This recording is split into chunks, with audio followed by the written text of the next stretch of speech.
책을 보면 저희가 이제 정부가 주택시장 안정화 대책을 발표했잖아요. 일단 주택시장 안정화가 조금 안정하지는 않죠. 아무래도. 네. 그렇지만 정부 입장에서는 안정화 대책을 발표했으니까 이 골자가 어떤 것인지 그걸 먼저 한번 다 할 수는 없으니까 중요한 골자만 먼저 한번 짚고 제일 짚고 중요한 넘어가. 테마 사실은 이제 그 뒷페이지로는 다 부연 설명이기는 한데요. 이제 우리가 제일 지금 알아야 될 그 테마에 대해서만 먼저 한번 읽고 넘어가겠습니다. 규제 지역 및 토지 거래 허가 구역 서울 전역으로 확장해서 지정했잖아요. 그리고 경기도 12개 지역까지 확대 지정한 게 이게 좀 제일 이제 골자고 중요한 내용이고요. 수도권 및 규제 지역 내 15억 추가 주택 주담대 한도 제한 강화 6억에서 4억에서 2억까지 이제 고가주택들 사지 말라는 얘기죠. 과도한 부동산 투자 이익이 발생하지 않도록 부동산 제도 합리화. 정부 입장에서 합리화지만 이제 세금 걷겠다는 얘기거든요. 부동산 거래 감독 기구 설치 및 부동산 불법행위 범도처 대응 역량 강화. 이제 특사경 발동하겠다는 얘기여서 딥한 내용들 우리 제갈님께서 좀 더 설명 하시고 넘어갈게요. 우리가 이제 이 1015 대책이 왜 나왔냐가 중요하잖아요. 그러니까 우리가 적을 알고 나를 알아야 이제 백전불패하는 거듯이 지금 이게 왜 나왔는지를 살펴보면 우리가 이거 나오기 전에 4개월 동안 3번의 대책을 나온 거예요. 이 전에 이제 627 대책은 대출 규제를 통한 수요 억제를 한 거예요. 그 전에 계속 부동산이 꿈틀꿈틀 올라갈 것 같으니까 정부 입장에서는 안 되겠다. 정부는 무조건 이 주택이 안정이 돼야 서민들이 불편하지 않다고 생각해가지고 일단 냈는데 627 대책이 나오고 바로 어땠냐면 전문가들은 이게 길어봐야 6개월이고 짧으면 3개월이라고 할 것인데 그라고 생각했는데 그때 당시에 6월 거래량이 12,033건이었는데 7월에는 3분의 1 토막이 난 거예요. 4,000건으로. 그러니까 약발이 먹혔다고 생각했겠잖아요. 그랬는데 2달도 안 돼서 가격이 막 뛰고 있는 거야. 그러니까 어때요? 97 대책을 부랴부랴 낸 거예요. 네. 그거는 뭐였냐면 지금 공급이 부족해서 그러니까 공급을 확대시키는 그런 정책을 썼는데 어땠어요? 공급이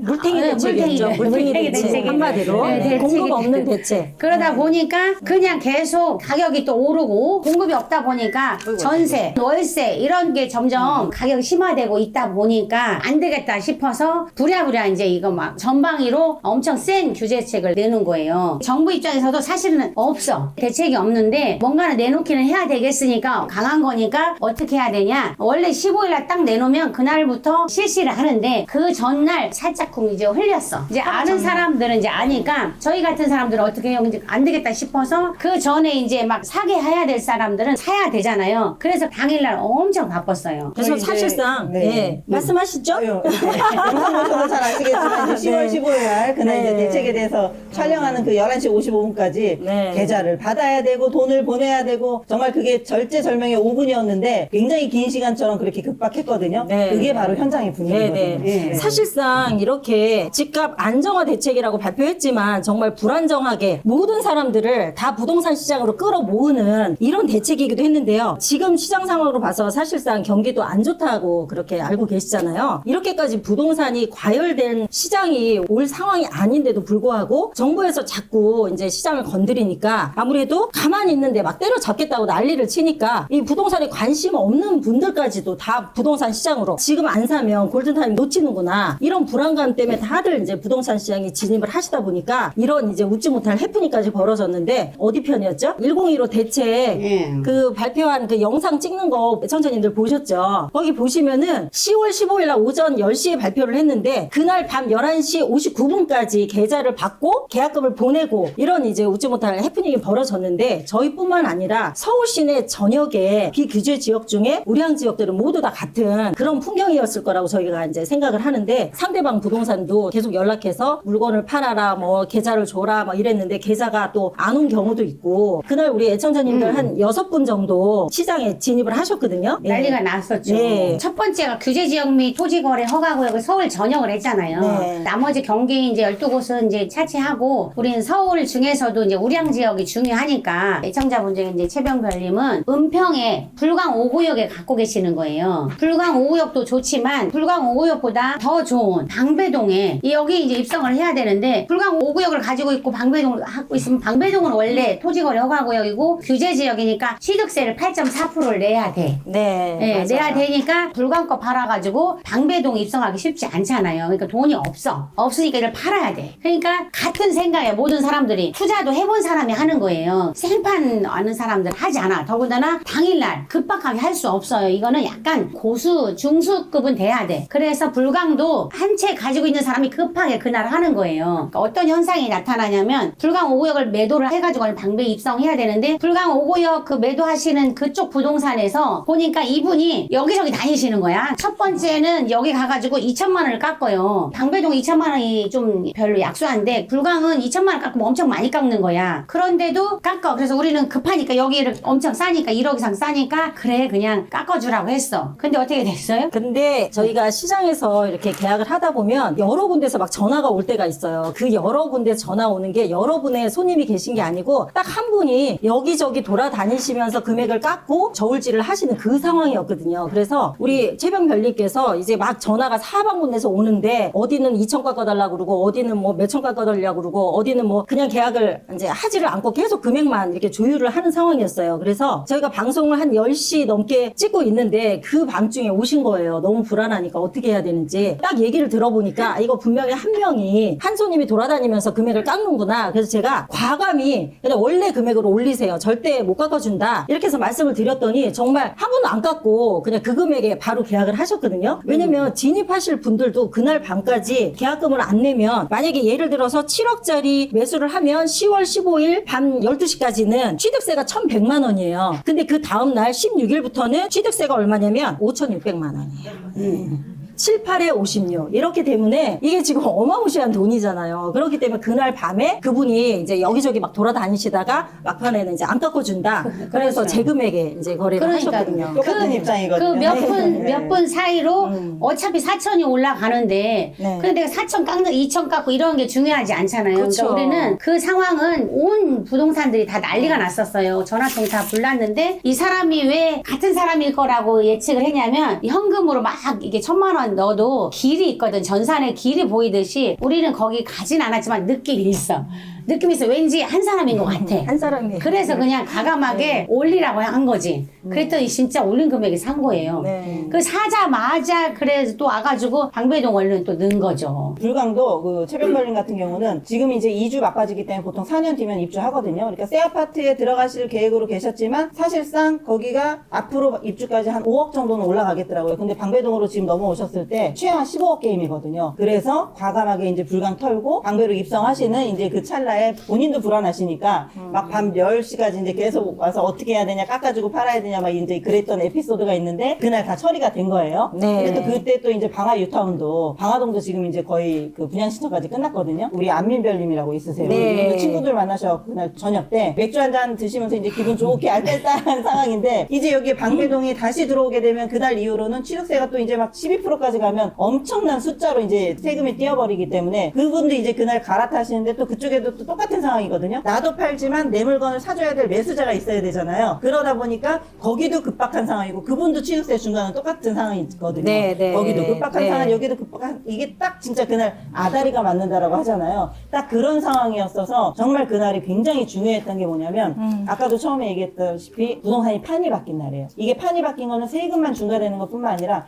양도세 거주 요건부터 시작해가지고 세제 부분부터 청약부터 이제 조합원 지휘승계 여러 가지가 다 이제 꽁꽁 거의 묶이다시피 하는 그런 상황으로 이제 바뀌는 게 12시 자정을 기해서 넘어가는 그런 상황이거든요. 네. 그래서 정말 굉장히 그날까지도 이제 급박하게 저희가 터닝포인트? 그런 상황이었었던 것 같아요. 네. 그분은 방화동에 단독주택을 판 것이라 금액이 이제 10억 몇 천이야. 계약금이 1억은 넣어야 되는데 또 뭔가 한도를 안 해놓으셨나 봐. 그래가지고 6천을 넣었어. 언제 넣었냐면 5분 전에. 5분 전에 이제 넣는데 11시 뭐 55분 전에. 한도를 막 늘리고 어디서 돈을 빌리고 막 하신대. 그런데 6천을 넣었는데 12시 5분 전에 넣었는데 나머지 4천을 12시 1분에 넣었어요. 그래가지고 이거 좀 안 되면 어떡하냐. 왜냐면 계약금이 그래도 어느 정도 10%까지 돼야 되는데 5% 정도는 그래도 인정을 해주니까 1분 늦었다고 뭐 그런 거 안 봐주잖아요, 솔직히. 근데 이제 5% 이상 넣었으니까 괜찮다 하고 넘어간 사례예요. 투기 과열지구, 조정 대상 지역, 토지거래 허가 네. 구역 이렇게 다 들어보셨잖아요. 지금까지 말씀드린 취득세 문제, 요게 사실은 이제 조정 대상 지역이면은 그동안은 취득세가 2주택까지 그냥 일반세율이었어요. 중과가 없었거든요. 근데 요번 이제 대책 발표하면서 8% 중과가 되는 거고, 그다음에 양도세도 조정 대상 지역 아닐 경우에는 2년 거주 요건이 없었습니다. 근데 요번에 이제 2년 거주를 해야지만 2년 이상 보유하고 2년 거주를 하셔야만 양도세 비과세가 되는 그런 대책인데, 이거는 빙산의 일각이고 지금 서울에 재건축 재개발 지역들이 많이 있잖아요. 이런 지역들에 토지거래 허가제 말고 투기 과열지구로 묶이면 5년 재당첨 이제 제한이 됩니다. 그리고 조합원 지위 양도 요것도 또 문제가 되기 때문에 사실상 지금 공급이 없잖아요. 2029년까지 공급이 보통 1년에 우리나라 서울 수도권에서 공급 필요한 양이 약 4만 세대 정도 되거든요. 근데 지금 올해까지는 3만 5천 가구 정도 공급이 있었습니다. 근데 내년에는 갑자기 7천 건대로 이제 줄어요. 계속해서 물량이 주는데, 이뿐만 아니라 이렇게 투기 과열지구로 묶으면서 서울 시내 재건축 재개발을 규제를 하잖아요. 그럼 재건축 재개발을 규제를 하면 여기에서 나오는 또 일반 분양이 그렇게 많지는 않지만 어쨌든 공급이잖아요.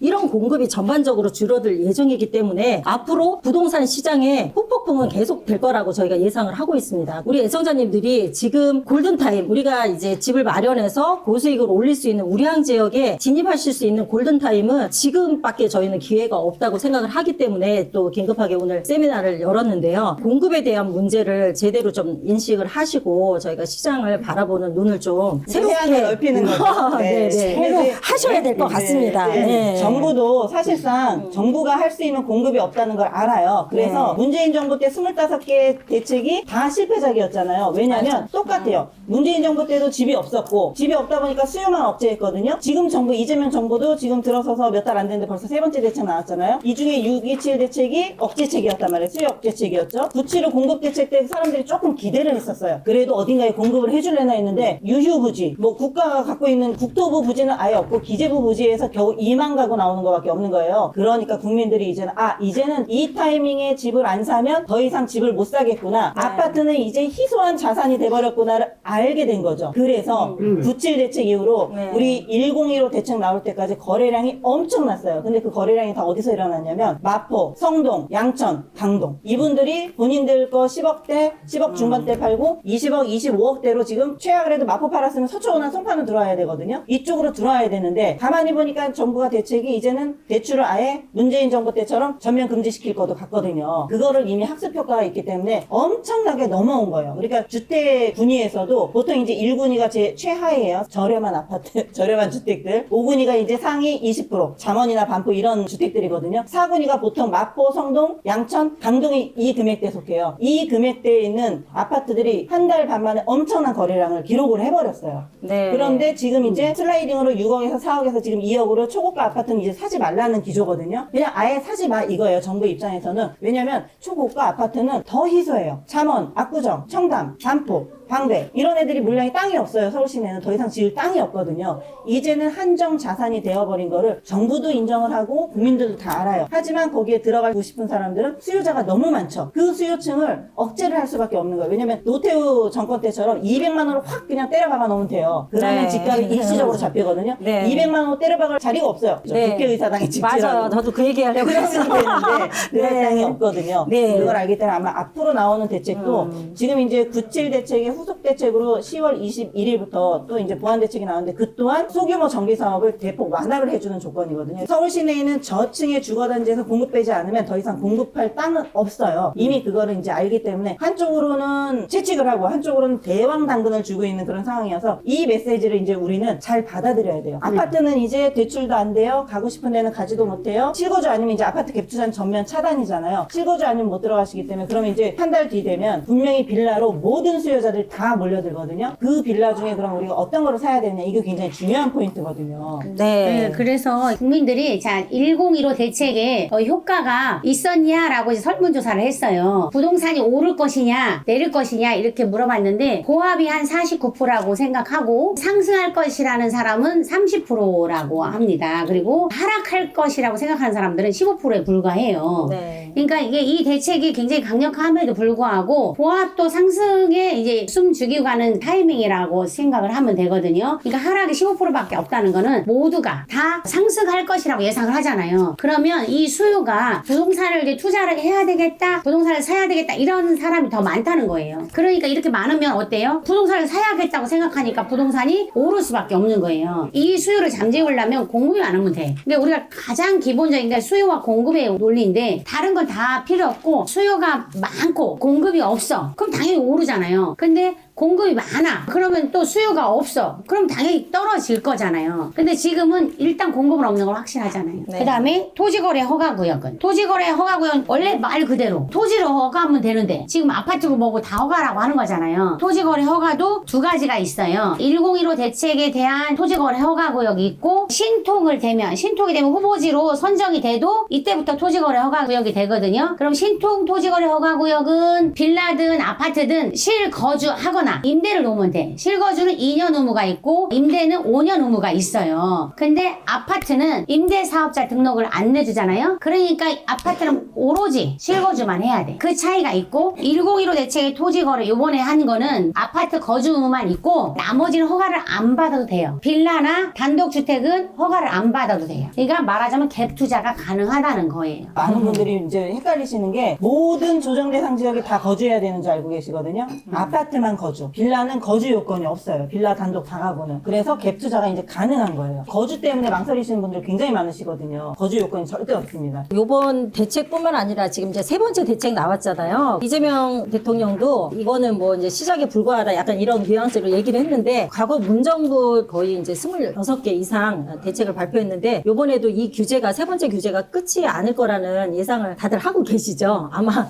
예상을 하고 계실 텐데 과연 왜 과거에 규제를 많이 했음에도 불구하고 서울 부동산이 그렇게 많이 올랐는데 왜 이거를 다시 또 반복을 할까 이런 얘기들을 많이 하시면서 저는 또 이런 의심이 들더라고요. 혹시 이렇게 집값 급등시켜서 세수 확보하려고 하는 거 아니냐 이런 생각이 의심이 들 정도로 이게 지금 이 시장을 이렇게 억눌러서 될 수 있는 게 아니거든요. 시장을 억누르고 규제를 한다고 해서 수요가 사라지는 게 아니에요. 수요는 계속 살아있거든요. 지금 우리 애청자님들도 소중한 시간 내셔서 주말에 여기 앉아 계신 이유가 뭐예요? 부동산에 관심이 있고 나는 앞으로 어떻게 해야 되고 규제 발표하면 내가 지금 어떻게 하면 우량 지역에 진입해서 돈을 좀 벌고 나도 좀 부자가 돼볼까 이런 거 궁금하셔서 다 오신 거잖아요. 근데 저희뿐만 아니라 많은 분들이 지금 서울 부동산의 우량 지역 특히 아파트 가격들이 막 고공행진하는 거를 보시면서 상대적 박탈감도 느끼셨을 거고 나는 어떻게 해야 되나 이거 진짜 많이 고민하고 계실 텐데 저는 정부 이 정책에 대해서 상당히 좀 우려가 되는 부분이 있어요. 앞으로 이 정책 계속 발표하면 계속해서 집값이 더 상승하지 않을까, 더 불을 지피지 않을까, 이제 이런 것 때문에 우려가 되는데, 그나마 다행히 요번에 정부에서도 이제 공급을 빼야 되잖아요. 근데 땅은 없다고 말씀드렸고, 국회의사당에도 아파트 지을 수 없고, 정비창 부지에다 아파트 지을 수 없고, 지금 여기 바로 우리 뒤쪽에 서리프타운이 있거든요. 여기다도 이제 임대 아파트 다 이제 때려 넣으면 거의 한 3만 세대는 뽑을 수 있다고 하는데, 정부에서 그렇게까지는 공급을 할 수가 없잖아요. 그렇기 때문에 당장 빵처럼 찍어낼 수 없는 거기 때문에 집이. 그래서 2030년까지는 계속해서 집값은 상승할 것으로 예상을 하고 있어서 정부가 이제 좀 고민이 되긴 할 거예요. 그래서 어떻게 하면 공급을 뺄 수 있을까 이런 고민 끝에 지금 우리 애청자 여러분들 많이 들어보셨을 텐데 서울 시내 뭐 신속통합계획이다, 모아타운이다, 민간 도심 복합 개발 사업 이런 사업들을 많이 좀 들어보셨을 거예요. 이런 사업들은 사실상 규제가 아니고 좀 완화책을 쓰고 있습니다. 최근에 발표한 자료 보시면 저는 자료 안 보고 그냥 말씀드릴게요. 모아타운이나 가로주택 정비사업 같은 경우는 기존에는 이렇게 가로가 다 접한 6m, 4m, 6m 이상 도로가 접한 구역들에서 재개발을 할 수 있었는데 지금 이제 어떻게 완화했냐면 현재는 가로가 접하지 않더라도 향후에 넓힐 수 있는 계획이 있다라고 하면 인정을 해서 심의를 통과해주겠다. 이제 이런 식으로 약간 완화 기조를 펴고 있습니다. 그래서 이런 기조로 볼 때 저희가 지금 사실상 서울에 웬만한 아파트가 이제 평균 가격이 거의 15억은 넘었잖아요. 그리고 내가 가고 싶은 그런 우량 지역들은 25억, 30억대, 마포는 이미 다 30억 클럽에 이제 안착을 했기 때문에 이런 지역들에 우리가 사실상 이 규제 속에서 진입하시기는 정말 하늘에서 별을 따야 돼요. 그래서 아파트는 사지 못하니까 그럼 우리가 그냥 가만히 있으면 안 되잖아요. 그래서 아파트가 될 만한 똘똘한 이제 빌라를 사야 돼요.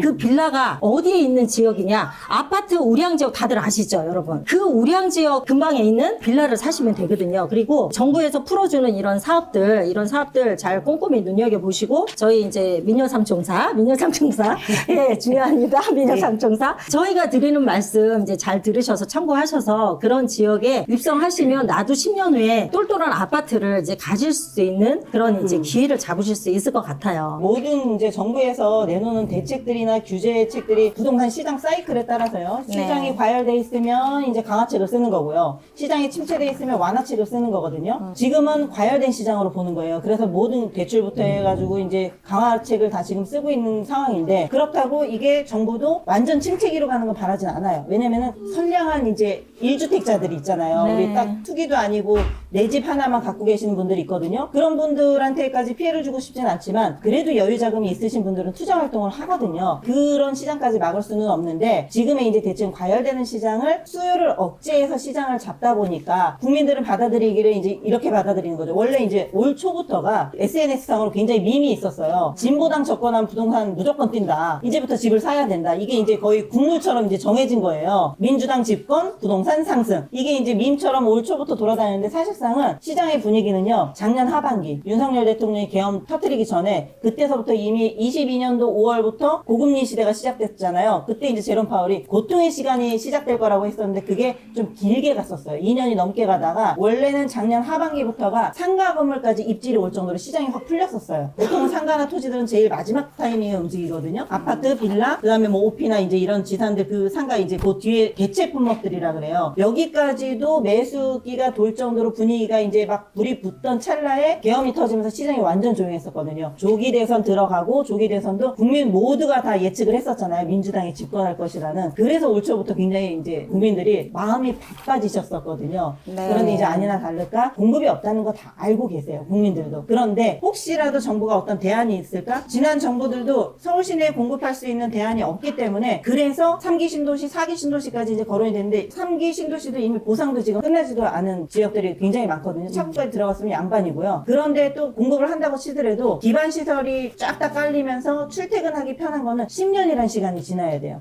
지금 평교나 이런 데들 가격 굉장히 좋잖아요. 여기가 10년 전, 그러니까 세팅되고 10년 전에는 짜장면집 딱 한 군데밖에 없었어요. 그 정도로 신도시라고 하더라도 수만 세대가 살아도 사람이 정말 세탁소도 가야 되고 뭐 사우나도 가야 되고 그랬는데 이런 모든 게 커피숍까지 갖춰지려면 그 정도의 시차가 있는데 국민들은 그런 데를 원하지 않아요. 왜냐면 나의 직장은 광화문에 있고 강남에 있고 마포에 있고 이런 데로 출퇴근해야 되는데 출퇴근하는데 3시간, 4시간은 초죽음이 돼서 다녀야 되는데 그나마 GTX 연결도 안 됐어요. 광역버스 1시간 반씩 타야 돼요. 네. 그러다 보니 3기 신도시, 4기 신도시 뭐 미리 내 집 이거는 그냥 정말 국민을 어떻게 보면 희망 고문을 하는 거나 똑같거든요. 그런데 거기에서 이제 정부가 지금 입장을 이제 바꾼 게 뭐냐면 사실상 대놓고 얘기는 안 했지만 서울 시내에 아파트 말고 저층 주거단지를 고층으로 개발하는 것밖에 공급이 없어요. 이거는 정부도 알고 서울시도 알아요. 그런데 대놓고 얘기는 못하지만 서울시에서도 2040 도시기본계획에 보면은요 주택 부분을 전략사업으로 잡고 있어요. 서울시 홈페이지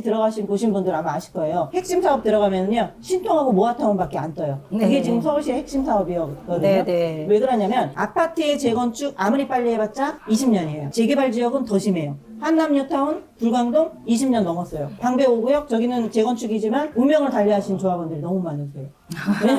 26년 만에 23년 만에 입주를 하세요. 네. 그러니까 자손들이 맨날 샘한테 전화 와요. 상속으로 넘어간 거예요. 그것도 막 큰 거 단독주택 100평이니까 1+1이거든요. 산속 가액을 얼마를 잡아야 될지를 상속세는 조금 내고 싶은데 시세는 지금 6, 70억이니까 네. 이 그런 이제 상황들이 여러 군데들이 많다 보니 네. 해답이 없다는 걸 아는 거예요. 네. 그래서 저층에서 무조건 공급 빼내야 되겠다. 그래서 이제 빌라로 발 빠르신 분들은 먼저 연초부터 다 선점했어. 네. 네. 근데 지금 아직까지 우리가 이제 성공 작품이 없다라는 거를 굉장히 불안해 하시거든요. 모아타운도 그렇고 신통도 그렇고. 근데 모아타운하고 신통은요, 오세훈 시장이 다시 이제 서울시장으로 선출되면서 그때서부터 공급 없는 거에 대한 대안으로 핵심 사업으로 삼았기 때문에 지금 진행 단계거든요. 그나마 재건축 재개발 10년 동안 진행하는 거를 압축해서 5년으로 모든 단계를 50%로 그냥 묶어버렸어요. 네. 그래서 입주까지 10년을 보는 그런 사업이거든요. 네. 이미 그 대책이 나왔을 때 부동산 초기 빠르신 분들은 자양동 지금 신통 같은 데 지금 15억 들어가잖아요. 거기 2, 3억에 미리 들어가신 분들. 근데 일반 분들은 법이 나서 못 들어가요. 왜? 안 되면 어떡해? 안 돼도 내가 산 금액에서 손해만 안 보면 되거든요. 근데 안 되면 어떻게가 너무 크게 작용하면은 미리 이제 내가 못 들어가서 선정을 못 하는 거예요. 그러면 늦게라도 후보지 선정됐다?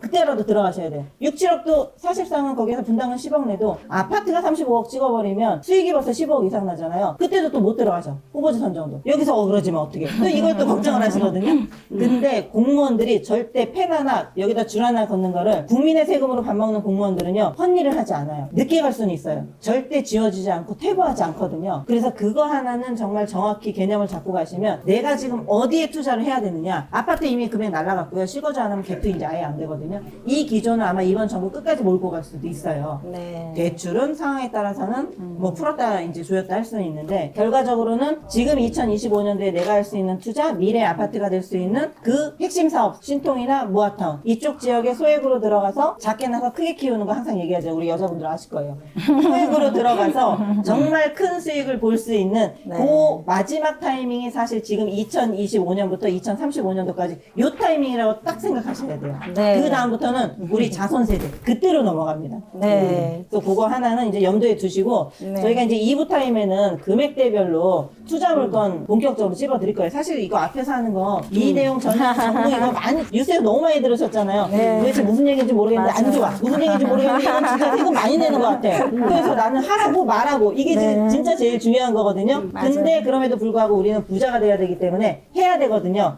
그래서 투자 금액대별 물건 2부에서 다 찍어드릴 테니까 네. 앞에는 왜 이런 정책이 나왔는지 요거만 좀 세밀하게 이해하시고 네, 넘어가시면 네. 될 것 같아요. 네. 그리고 아까 제가 말씀드린 규제 완화 그게 12페이지에 있거든요. 신탁사 기존에 이제 신탁사 지정하려면 토지 면적의 3분의 1 이상 동의였는데 이제는 주민들이 그냥 2분의 1만 동의하면 토지 신탁하는 건 삭제가 됐고 주민들의 동의만 있으면 신탁사 지정해서 요즘에 재건축 재개발은 거의 다 신탁 방식으로 다 진행을 하잖아요. 왜냐면 예전에는 신탁사 지정하면 신탁 비용이 많이 든다 그래서 그게 이제 조합원들의 손해라고 생각하시는 분들이 많았는데 지금은 사실상 재건축 재개발은 시간이 동의거든요.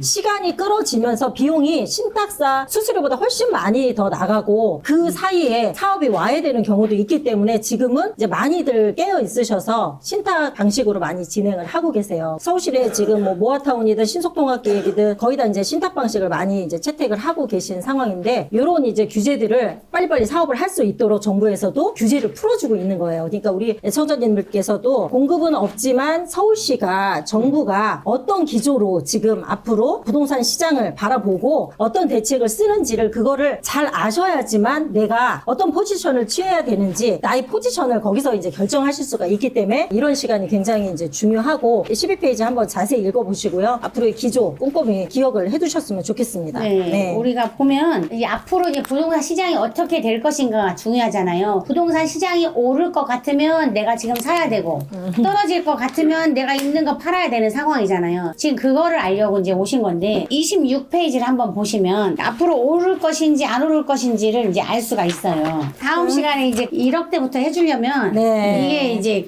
굉장히 급해. 아, 예. 정책은 이제 네. 뭐 이미 분위기가 그렇죠. 다 아실 왜냐면 테니까. 이게 네. 딱 보시면 한금 회장님이 말씀하신 대로 왜 민주당 때 이제 오르게 되느냐 상황이 좀 그래서 그런 거예요. 맞아요. 그러니까 그 빨간 나라가 이제 막 집권할 때 공교로운 거야. 네. 계속 올라갔잖아요. 맞아요. 올라가면 너무 올라가니까 민주당이 이제 집권을 해봤었는데 김대중 때 하고 노무현 문재인 이때가 가장 많이 올랐어요. 뭐 노무현 때 집값이 엄청 많이 오르니까 어때요? 그래서 이제 민주당 안 찍은 거잖아요. 그러면 또 내려갔다가 또 막 또 이제 올라갈 때쯤 또 그러니까 이 상황이 계속 반복될 수밖에 없던 게 아파트가 생긴 지가 그렇게 오래되지 않았어요. 그러니까 일제시대 때 그 아파트 빼고 중점적으로 단지로 형성된 때는 1970년대잖아요. 처음이 이제 반포거든요. 주택공사가 처음으로 단지로 한 게 반포주공이에요. 그거가 이제 1973년. 여의도 시범 1971년도란 말이에요. 이때로부터 이제 이제 노무현 때가 3, 40년이 됐으니까 그때부터 묶어놓은 거예요. 서울 시내 모든 아파트를. 공급이 아예 없잖아요. 그래서 그때 공급이 없었으니까 많이 올랐던 거죠. 올랐다가 계속 올라갈 건데 서브프라임이 온 거야. 서브프라임이 와서 내려갔다가 드디어 이제 공급은 없었는데 노무현 때는 공급만 없었잖아요. 수요는 실수요는 아니야.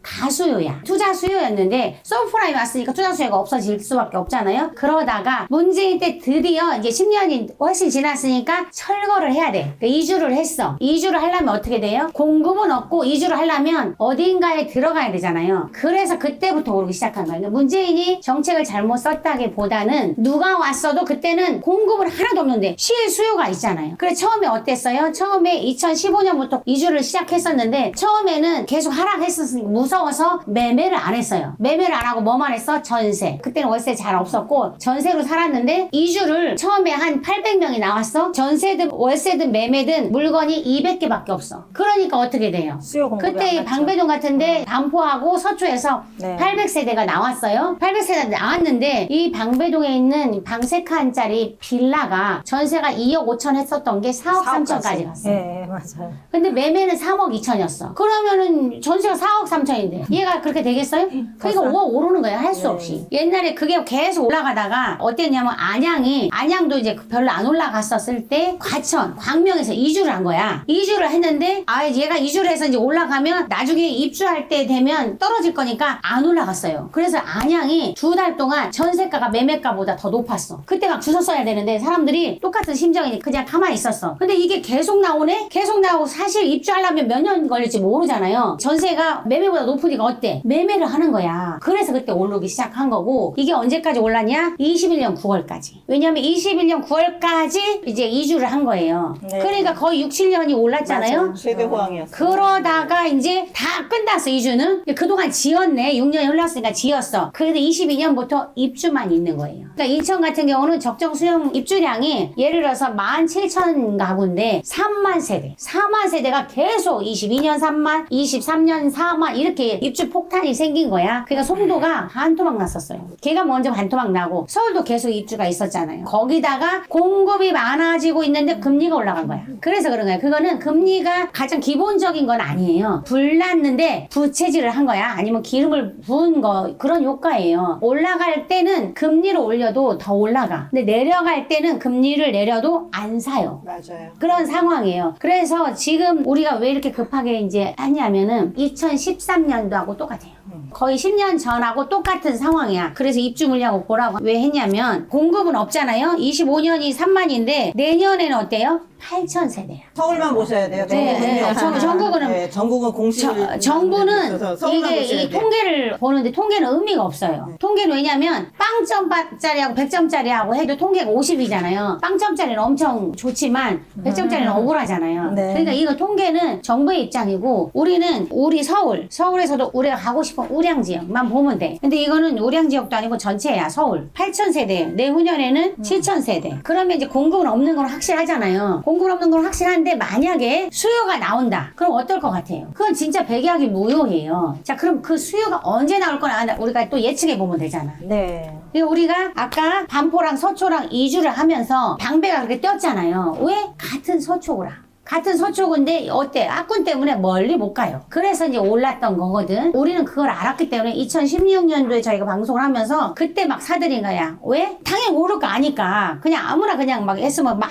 사주는 거예요. 그때는 1억 갖고 사줬잖아요. 그때는 설마 10억, 20억 오를 줄은 몰랐죠. 왜? 그때 방배역에 있는 그 이편한 세상이 걔가 제일 그나마 제일 우량이었어. 방배동에서는 대장이었단 말이에요. 그때가 얘가 476세대인가? 그거밖에 안 되는데도 걔가 이제 25평 9억 이었어. 우리는 맨날 지하 조그만 거 이런 거 사주다 보니까 1억으로 사주다 보니까 25평 받을 거 예상하고 9억에서 내가 추가 분담금 낼 거 생각했더니 한 3, 4억이 차이가 나서 1억 갖고 3, 4억만 벌자고 한 거예요. 근데 그게 지금은 피가 22억, 23억이에요. 피만. 그게. 자, 지금 이제 안 파신 분들이 있잖아요. 우리 네. 저기 헬스장님도 안 파셨잖아요. 네, 그런. 피만 24번입니다. 피만. 네. 피해만 그렇단 그게 숫자예요. 말이에요. 우량 지역은 특히 강남은 안 파시는 게 승리하는 거예요. 네. 그래서 저희 압구정편 보신 애청자님들 계실 텐데 거기서 왜 우량 지역은 장기적으로 보유해야 되고 안 팔아야 되고 자식들한테 다 물려주고 계시잖아요. 그 이유가 그때 압구정 집값 얘기 제가 잠깐 드렸었는데 1980년도에 그 아파트 80평형이 한 2천만 원 정도에 분양을 했는데 지금 160억 5천만 원에 거래되면서 거의 800배 이제 정도 올랐다고 말씀을 드렸는데 지금 저희가 우량 지역 계속 말씀드리는 이유가 우량 지역은 장기 보유를 하면 할수록 수익이 비우량 지역에 비해서 거의 뭐 복리라고 생각하셔도 될 것 같아요. 이렇게 오르기 때문에 기존의 비우량 지역에서 우량 지역으로 갈아타시라고 말씀드리는 이유가 이런 이유 때문에 그렇기 때문에 지금 현재 우리가 아파트가 될 만한 이 똘똘한 빌라들 우량 지역을 먼저 선점을 하셔야 된다는 말씀을 꼭 드리고 싶어요. 그래서 우리가 이제 일단 공급은 없잖아요. 네. 자, 공급은 없는 건 확실해. 그럼 그 아까 말한 그 수요, 방배동처럼 갑자기 옆집에서 이주 나올 때가 언제냐? 그러면 그것만 알면은 되잖아요. 그러기 직전에 얼른 빨리 사놓으면 되니까 그때가 이제 언제냐 하면 그 뒤에 있네 뒷페이지에. 네. 자, 압구정을 보시면 자, 조합 설립 인가는 다 났어요. 조합 설립 인가는 다 났고 이 구역은 이제 시공사 선정했어요. 그러면 조합 설립 인가 나고 이제 시공사가 선정이 됐으면 늦어도 2, 3년 안에는 관리처분 인가가 나요. 관리처분 인가가 나면 바로 이주를 하잖아요. 이주를 하는 때가 수요야. 어딘가에 들어가야 되잖아요. 그게 이제 얘네들이 보면 2구역, 4구역만 해도 2구역, 4구역, 5구역 얘네 시공사 선정 하나만 해도 8,431가구예요. 전체 하면 10,000가구가 넘잖아요. 네, 맞아요. 얘네가 이제 8,000세대가 나오면 난리가 납니다. 그럼 그 주변에 공급은 없는데 그 주변에 난리 날 거 뻔하잖아요. 그래서 이제 이런 압구정이나 이런 사람들은 이제 안 팔아. 안 팔고 자녀들한테 주는 거예요. 그래서 이제 실제로 황금비장님 얘기해줬을 네 번째 거 있잖아요. 추진단이 이제 11월 3일부터 감독 추진단이라고 하나? 의심거래부터 이제 네, 그걸 실시킨다고 하는데 합니다. 특사경. 그 중에서 한 2,000 몇 건이 의심 거래로 되어 있어. 네. 그리고 뭐 60건인가 몇 건을 경찰청에 고발까지 그래. 한 상태인데 어떤 사람이 의심스럽냐? 뭐 예를 들어서 30억짜리를 애한테 주면서 30억짜리를 1억만 증여를 해준 거야. 1억만 증여를 해주고 나머지 29억을 어떻게 했어요? 차용증을 쓴 거야. 아니 이게 누가 봐도 아니 아무리 문외한이 봐도 29억을 애한테 차용을 한다는 게 말이 돼요? 그러니까 이런 건 뭐냐면 우리가 용어라는 게 있어. 그러면 특수관계인 차용 과다 라고 해가지고 지금 조사하는 거예요. 이거 우리가 적당히 하면 되잖아. 30억이면 최소한 뭐 예를 들어서 30억이면 30%면 얼마예요? 9억. 이 정도면 괜찮아. 9억 정도 낮거나 아니면 20%하고 좀 낮은 걸 하면 되는데 세상에나 이 30억짜리를 1억만 증여하고 나머지를 하면 누가 봐도 이게 냄새 나지. 이런 거는 다 걸려. 저희는 그 30억씩 안 할 거잖아요. 안 할 거니까 우리는 적당하게 만약에 5억이다 6억이다 하면 거기에 맞춰서 사실 사용은 부모 자식 간에 예를 들어서 아빠가 자녀한테 2억 1,700까지 차용해줘도 되고 엄마가 2억 1,700 정도 차용해줘도 돼요. 그러면 둘이 하면 이제 자녀들한테 4억 정도는 차용해줘도 아무렇지 않아. 특수관계인이에요. 일단 우리가 이제 녹세청에서 이렇게 뭔가를 하면 주민등록막 딱 뜨면 그냥 실거래 신고하잖아요. 그러면 특수관계인 딱 나와 옆에. 특수관계인은 이제 직계 좀비소 형제 거의 2촌 정도를 말하는 거란 말이에요. 거기 딱 나와. 그런데 거기서 너무 많이 해. 그러면 안 된단 말이에요. 네. 차용을 받았으면. 근데 일방에 이제 우리 이제 결혼 말고 혼인 전에 미성년자를 차용을 해줄 때는 4억까지는 해줄 수 있단 말이에요. 그거 가지고 들여다보지는 않는다는 거야. 왜? 2억 1,700까지 하는 이유는 1년에 이제 이자를 4.6% 했을 때가 1,000 몇십만 원 나올 거예요. 1,000만 원까지 다 주겠다는 거야. 그래서 어떻게 하냐? 각각 이제 증여를 해줬어. 그러니까 만약에 이제 우리가 5억짜리를 증여를 해주면 그런 식으로 하면 1억만 증여를 해주면 돼요. 그거는 안 보겠다는 거지. 그 정도만 해서 어떻게 하냐? 이제 우리는 참 뭘 모를 때는 원금하고 이자하고 주잖아. 그럴 필요가 없어. 이자를 절대 주면 안 돼. 왜? 이자도 증여야. 네, 맞아요. 그러니까 원금 상환. 원금 일부 상환 이렇게 하면서 계속 통장에 넣어주는 거예요. 네. 그러니까 그걸 어떻게 하냐면 이제 월급을 받잖아요. 우리나라는 소득을 100%를 다 인정을 해줘. 그러니까 내가 연봉이 5천이다. 그러니까 10년 했으면 5억까지는 사실 연봉 5천이면 돈 적금을 하나도 못 들잖아요. 그럼에도 불구하고 이걸 인정을 해줘. 그러니까 5억 가지고는 더 이상은 얘를 안 봐. 그러니까는 돈을 다 썼지만 부모가 일부러 돈을 살짝쿵 주고 뒤로 주고 나한테 갚게끔 하면 돼. 원금으로. 월급을 다 그렇게 하게끔 하면 되는 거거든요. 돈은 사실 안 써도 통장으로.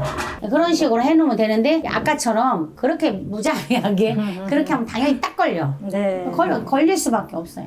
그래서 네. 이제 요즘은 어떤 방식으로 하시냐면은 물론 이제 그렇게 해서 차용증 쓰고 현금 증여 하시는 것도 있는데 우리 이제 박연별님하고 김병별님도 이제 참석하셨는데요. 네. 우리 두 분도 사당 15구역 신통에 1+1 물건 갖고 계시거든요. 근데 요번에 또 이제 방배동거 조정대산 지역 뭐 취득세 중과 이거 중요하지 않아요. 왜냐면 그거 많이 벌 거니까. 이제 과감하게 또 그 매입을 하셨는데 아이 10% 꼈어요. 지분을. 이게 어떤 효과가 있냐면 미성년자 2천만 원까지 현금 증여 공제되잖아요. 예를 들어서 5천만 원을 지분을 낀다고 하더라도 거기서 보증금 빼고 현금으로 들어가는 부분만 약간만 증여세를 내면 되는데 중요한 거는 지금은 아이한테 뭐 5천만 원 증여를 했어요. 그럼 이게 나중에 팔 때는 굉장히 물건이 가격이 커지잖아요. 그러면 이 아이의 자금 조달 증빙 자료가 돼요. 그래서 그때 가서 3억을 현금 증여하려면 최하 증여세를 5천만 원 빼더라도 5천만 원에서 누진 빼고 하면은 그래도 4천만 원 내야 되는데 지금부터 5천만 원을 증여해서 이 물건을 5억으로 키워놓으면 우리 아이가 어느 정도 나이가 됐을 때는요. 그게 본인의 자금 조달 증빙이 돼요. 그래서 그 금액으로 계속 시드가 된 거죠. 큰 시드가 된 거죠. 이걸로 다른 물건을 또 아이가 살 수도 있고 거의 성인이 됐을 때 그 생각들 많이 하시거든요. 근데 그때 되면은 이미 10년이라는 시간이 첫 번째 증여하고 또 10년 있다 또 할 수 있고 또 할 수 있고 이제 증여세를 안 내기 위해서 우리가 이제 전략적으로 기간을 따지는 건데 그 10년이라는 기간을 너무도 아깝게 보내는 거예요. 부동산이 우량 지역에 당연히 투자를 이제 우리 애청자님 다 하시기 때문에 수익이 크다는 건 다 아시잖아요. 지금은 세금과의 전쟁이거든요. 세금을 많이 내도 좋지만 그만큼 나도 수익이 커야 되잖아요. 그래서 그 전략도 굉장히 중요해요. 네. 그래서 여기 맞아요. 오신 분들이 다 자녀분들이 있잖아요. 그러면 20살 미만일 때, 그러니까 사실은 태어나자마자 2천만 원을 증여를 해줘야 돼. 저희 같은 경우는 이제 손녀딸한테 아예 그냥 태어나자마자 2천만 원 해줬어요. 그러니까 할머니가 해주든, 제가 할머니잖아요. 할머니가 해주든, 엄마가 해주든, 그냥 2천만 원 한 번밖에 못 해줘. 근데 해줘놓고 예를 들어서 그때 당시 이제 삼성전자나 이런 데 배당주를 해주면 돼요. 깐난애기가 배당주를 샀다 팔았다 할 수는 없잖아. 그러니까는 아예 망하지 않을 만한 이런 데다 딱 해주면 돼. 근데 이제 의외로 많이 안 해줬어요. 근데 강남은 다 하고 있어. 네. 강남은 이제 심지어 더 많이 해줘. 왜냐하면 반포 아파트를 증여하려면 세금이 다 날라가. 50% 다 날라가니까 안 해준단 말이에요. 지금부터 해놓으면 예를 들어서 목동에 이제 모아타운이 선정된 이런 데를 해주잖아요. 그러면은 2천만 원 해줘. 처음에 10살 되면 또 2천만 원 해줘. 그리고 이제 20살 되면 5천을 해줄 수 있잖아요. 그럼 이게 불려나면 2억까지는 거의 해줄 수 있어. 그럼 나중에 아까 부모가 차용을 해서 하면 10억짜리를 사줄 수가 있는 거야. 근데 그걸 미리 해놔야 되는데 아직도 안 해놓으셨잖아요. 그러면 지금이라도 해놔야 돼. 그러면 자녀가 이제 셋이면 어떻게 하면 되냐면 돈이 이제 없을 수 있어. 현금이 2천만 원을 해줘놓고 빼서 돈 빨리 빼면 돼. 왜냐면 증거가 중요해. 증거가 난장불임인데. 증거가 중요해. 통장에다 일단 넣어요. 그러면 세금 신고를 내가 해. 해. 세금 신고를 하면 내가 신고가 돼 있으니까 얘한테 2천만 원이 있어. 그냥 도로 빼면은 다시 이제 작은 아들한테 줘. 우리 헬리장님 같은 경우에 준수한테 먼저 2천을 줘. 다시 빼. 네. 그걸 다시 이수한테 주는 거야. 네, 네. 그러면은 증거가 되잖아요. 그거는 뺐으면 나중에 주면 돼. 왜냐면 내가 뺐으니까 내가 빌린 거지. 그러니까 그거는 상관없어요. 근데 근거를 남기는 게 중요해서 지금 해놔야 되는 거야. 근데 이제 20살이 다 넘었는데도 아직도 안 해놓으신 분들이 많단 말이야. 20살 되면 당장 5천을 해줘야 돼. 빌려서라도 해줬다 뺐으면 돼. 그러니까 하루 갔다가 신고를 뺏었다가 해놓는 게 중요해요. 그냥 신고만 해놓고 네. 뺏었다가 돈은 빌려서 다시. 주면 되는 거예요. 그거를 안 해놓으니까 나중에 집을 사줄 때 못 하는 거야. 네. 20살 때 해놨잖아요. 그럼 30살 때 다시 5천을 또 해줄 수 있거든요. 그러면 1억 갖고 해줄 수 있는 거지. 박연정님 마냥 그냥 애한테 10분의 1을 해주잖아요. 그럼 세대원이 분리는 안 돼. 어린애니까. 분리는 안 되는데 그냥 어차피 같은 세대원이니까 안 팔 거니까 상관없어요. 아까 또 말했듯이 이제 이런 강남은 안 파는 게 제일 수익이 많이 남는 거예요. 그러니까 이게 얼마 될지 모르니까 우리가 어떤 거를 바라볼 때는 지금은 아파트는 못해. 너무 비싸서 못하니까 아파트가 될 빌라를 할 거잖아요. 앞으로도 그럴 거거든요. 그게 가성비가 좋으니까 1억 갖고 10억을 버는 게 나아, 10억 갖고 10억을 버는 게 나아. 그렇잖아요. 1억 갖고 10억을 버는 게 나으니까 지금 하는 거란 말이에요. 네. 그러면 뭘 기준으로 삼냐? 내 주변에 있는 옆에 있는 애 신축 아파트가 얼마인지가 중요해요. 신축 아파트가 우리 방배동이 40억을 가는 이유는 반포가 70억 하니까 그래. 바로 옆집이잖아. 네. 옆집에 가서 70억 하니까 나는 40억은 해줘야 될 거 아니야. 방배 이제 5구역 같은 경우에 아마 20억 바라보고 했었거든요. 근데 갑자기 얘가 70억 하네? 이거 60억 할 때 35억 찍었어요, 실거래는. 근데 이제 70억 하니까 실거래 이제 호가가 40억은 가지. 아직은 안 팔아, 이제. 사람들이 안 파니까 거래는 없어요. 근데 40억은 넘어갔단 말이야. 내 주변에 뭐를 하려고 하는데 옆집이 10억도 안 해. 그럼 얘는 하면 안 돼. 하면 안 되는 거예요. 그래서 아까 불강 5구역도 왜 팔겠냐면, 아니, 옆에 녹번 1구역이 분양가가 12억이었잖아요. 네. 근데 시세가 12억이야. 그러니까 그거에 비하면 별로야. 근데 우리 방배동은 40억이야. 그러니까 40억 안 해도 얘가 세대수리는 3000세대니까 40억이라 치면 그냥 1000세대면 그래 35억은 하겠지. 위치가 더 좋으니까. 그러니까 35억이니까 얘를 해도 되는 거죠. 그렇게 우리가 이제 앞으로 이제 1억대부터 해줄 건데 다음 시간에 그때는 이제 그걸 보시면 돼. 네. 예, 기준을 어디다 잡느냐. 그래서 네. 저희가 잡는 우량 지역과 비우량 지역은요, 비우량 지역이라고 나쁜 거 아니에요. 그런데 지금 똑같이 3억 투자했어요. 우량 지역 20억 벌 수 있어요. 비우량 지역 5억밖에 못 벌어요. 이거가 저희 판단의 기준이거든요. 그래서 우리 애청자님이 여유 자금 있고 아니면 지금 내가 갈아타기 해야 된다 그러면 무조건 우량 지역 안에 들어오셔야 되고, 너무 많이 보셨을 그 서울 삼액축 아시잖아요. 그 네, 안에 여기. 용산 있죠. 네. 강북 도심 있죠. 여의도 영등포 있죠. 강남 있죠. 26페이지 보시면 돼요. 네. 26페이지.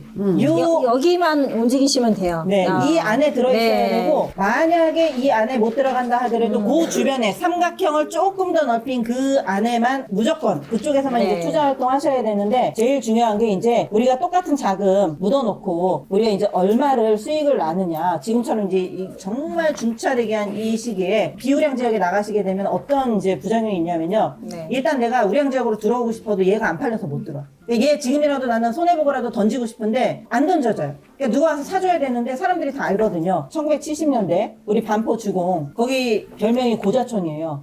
왜냐하면 청약을 하려면 그때는 애들이 막 넘쳤어. 막 70년대 애들 폭발적이었죠. 베이비붐 세대잖아요. 애들을 너무 많이 나니까 이러다 우리나라 굶어 죽겠다. 지금 같아서는 애들이 막 소중해 죽겠는데, 정관 수술하는 사람들, 정관 수술하는 사람들이 거의 다 청약 가점을 줬어요. 근데 우리 애청자님들 만약에 지금 그런 다음에 반포 아파트에다 청약만 넣는 거 나 준다고도 안 했어. 청약만 넣는 자격을 주는데 정관 수술해야 되는데 하실 것 같아요? 근데 그때도 많이 했지. 했어, 많이 했어. 많이 했고. 가서 모델하우스에 갔는데 그렇지. 줄이 이만큼 서 있으니까 네, 여보 빨리 가서 묻고 와. 안 하면 청약을 못 넣으니까 지금 그 아파트에 들어가느냐 마느냐. 왜냐면 1, 2, 4주구 중에 3주구가요 분양가가 500 뭐 이랬어요. 네. 그렇죠. 네, 근데 그 당시에도 강북에서도 이 아파트가 뭐 살만한데야 막 이제 이랬단 말이에요. 어떻게 시아버지 화장실 변기에 엉덩이 됐는데 마누리가 또 거기다가 변기에 엉덩이를 대고 이런 시대였거든요. 근데 이제 반포 주공 같은 경우는 서울대 또 교수님들 초빙을 했잖아요. 그러니까 명예도 있고 돈도 있고 이런 자산가들, 압구정동 같은 경우도 그 특혜 분양 저희가 방송에 했잖아요. 정관계 인사들한테 아파트를 주다 보니까 저기네? 저희가 잘 나가는 사람들이 다 모여 사네? 그러면서 분양 히트치기 시작한 거거든요. 압구정동도 또 그 조건 또 있었어요. 정관 수술.